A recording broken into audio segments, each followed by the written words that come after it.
아멘. 오늘은 삼손 틈을 타다, 삼손 틈을 타다 라는 제목으로 하나님의 말씀을 증거하도록 하겠습니다. 우리가 지난번에도 말씀을 드렸던 것처럼 특별히 이 삼손을 읽을 때는요, 우리가 선입견을 버리고 읽는 것이 참 중요합니다.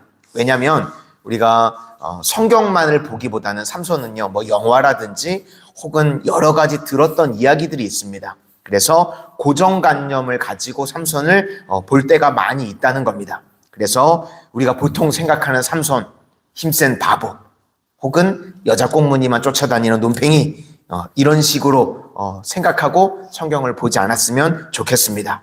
이제 앞부분에요, 하나님의 부림의 가정에, 마노아의 가정에 삼손을 주셨습니다.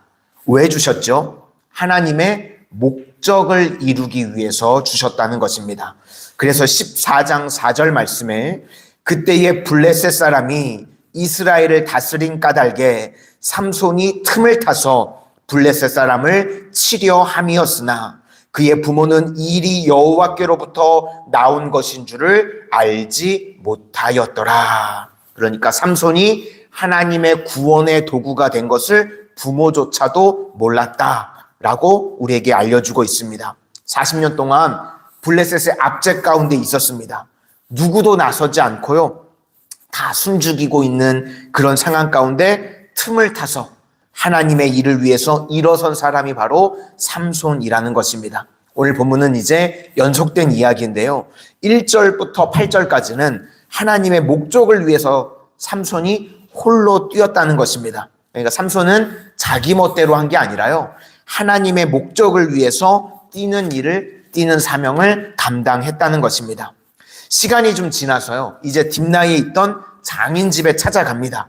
그랬더니 우리가 앞장에서 알 수 있는 것처럼요, 장인이 얼마나 이상한 사람인지 이 아내를 미워하는 줄 알고 들러리 친구에게 딸을 줬다는 겁니다. 당황스럽죠? 그래서 삼손이 찾아오니까 장인이 당황스러워합니다. 그러면서 뭐라고 이야기하냐면, 동생이 더 예쁘니까 여동생 가져라, 이런 식으로 이야기를 했습니다. 이거 들을 때 우리 여자 성도님들 무슨 생각 드시나요?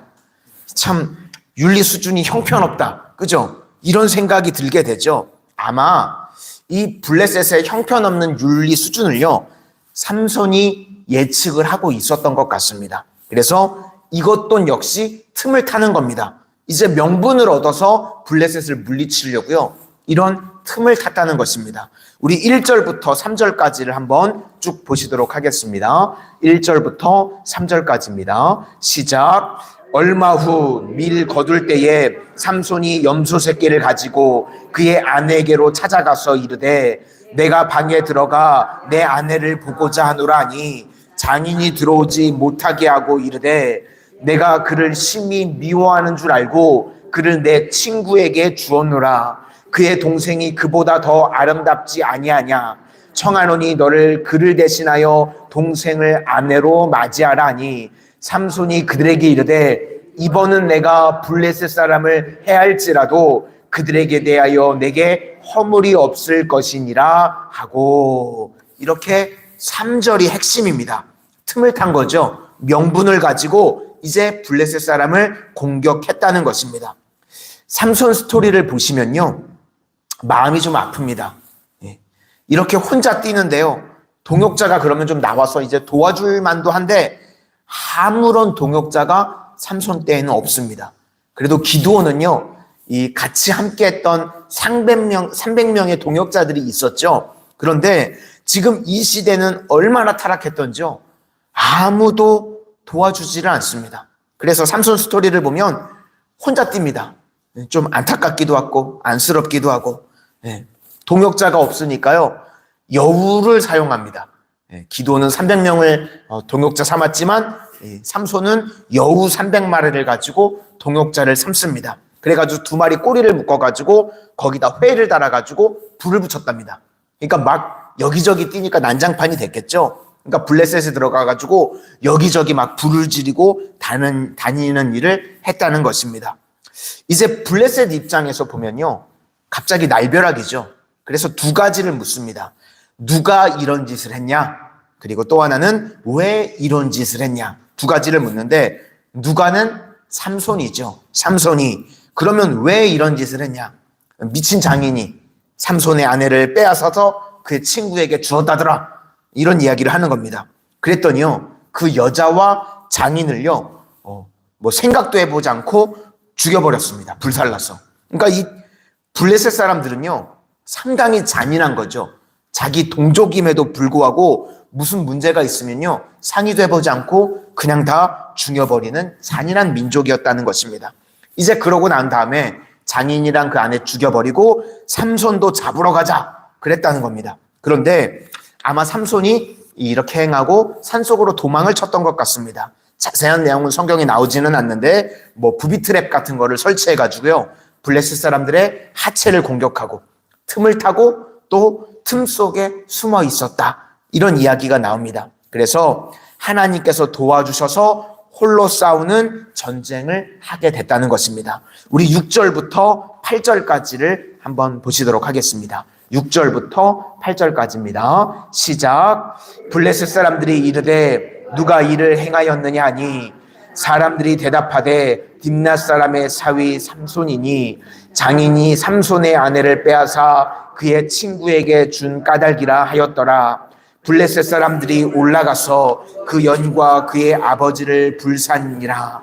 삼손이 그들에게 이르되 너희가 이같이 행하였은즉 내가 너희에게 원수를 갚고야 말리라고.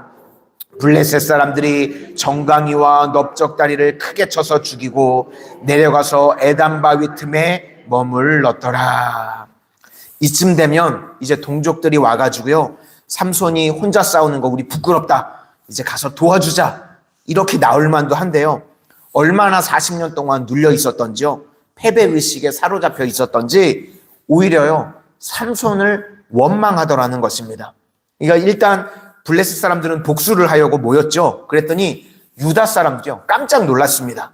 원래 지금까지 유다를 보시면 항상 희생하고 전쟁 때 선봉에 서고 이런 지파였는데 지금은 유다 지파조차도 이런 지경이다, 이것을 성경에서 우리에게 보여주는 겁니다.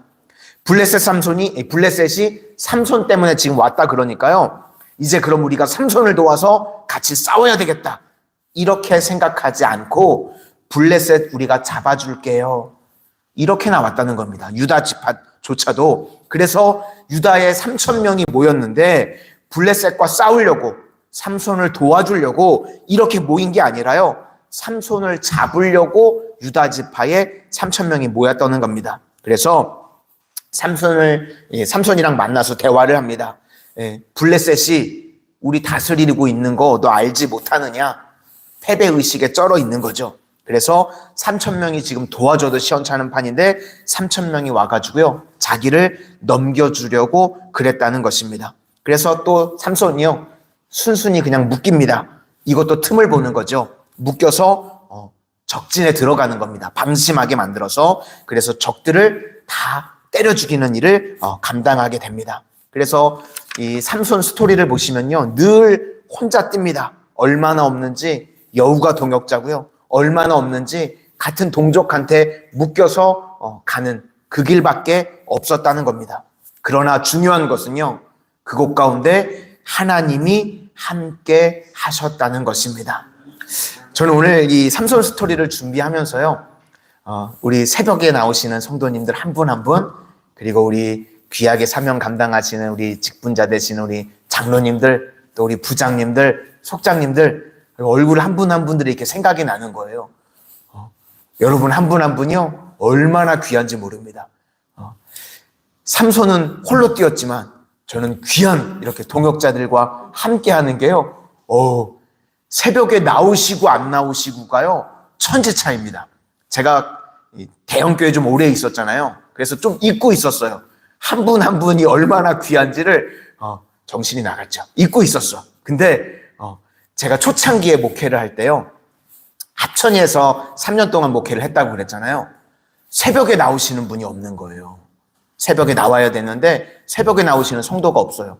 그러면요, 목회자가요 갈등이 되는 거예요. 강단에 서가지고 설교를 해야 되나 말아야 되나. 우리 성도님들 같으면 어떻게 하시겠습니까?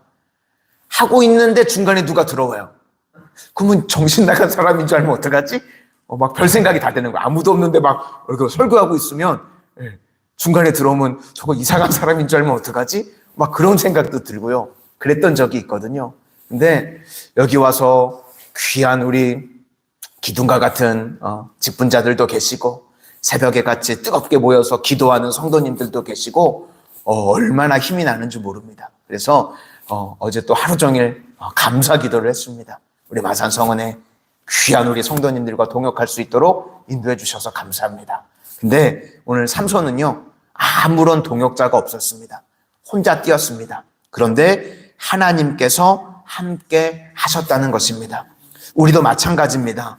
우리가 사역을 감당할 때도요, 어떨 때는요, 아무도 도와주는 사람이 없는 것 같고 나 홀로 남겨진 것 같은 때가 있다는 것입니다. 그런데 기억하시기를 바랍니다. 그때에도요, 하나님께서는 함께하고 계시는 줄로 믿습니다. 육신적으로는 외로울지라도요, 주님이 함께 하시면 능히 승리하게 되는 줄로 믿습니다. 우리 성도님들도 마찬가지입니다. 인생 가운데 때로는 외롭게 느껴질 때가 있고요, 때로는 지치게 느껴질 때가 있습니다. 오늘 삼손과 같이, 그러나 하나님만을 나의 동역자로 삼으실 수 있기를 바랍니다. 하늘의 능력이 있으면요, 하나님께서 여우 300마리를 가지고도 일하시고요, 하나님의 능력이 있으면요, 이 손이 묶여가지고 적진에 들어가서 낙이 턱벼가지고도 1000명을 이기는 그런 일로 쓰임받게 하시는 줄로 믿습니다. 그러므로 우리 사람 바라보고 환경 바라보고 일하는 거 아닙니다. 오늘도 삼손과 같이 하나님과 동행하고 하나님 한 분 의지함으로 능히 승리하는 믿음의 성도님들이 다 되시기를 주의 이름으로 축원을 드립니다. 기도하겠습니다. 은혜의 주님, 삼손과 같이 이 시대에 하나님의 목적을 위해서 쓰임받는 우리 마산성은의 모든 성도님들 다 되게 하여 주시옵소서. 때로는 주의 사명을 감당할 때에 홀로 남겨진 것 같고 너무나 지치고 외로울 때가 있습니다. 그러나 그때에도 여전히 주님께서 나와 동행하고 계심을 잊지 않게 하여 주시고 주님이 함께 하시면 능히 승리할 수 있음을 믿음으로 나아가는 우리 모든 성도님들 되게 하여 주시옵소서. 그리하여서 오늘 삼손과 같이 홀로 뛸지라도 외로울지라도 주님이 동행하면 승리하는 은혜의 역사가 우리 교회와 우리 온 성도님들 가정 가운데 충만하게 임하게 하여 주시옵소서. 예수님 이름으로 기도드립니다. 아멘.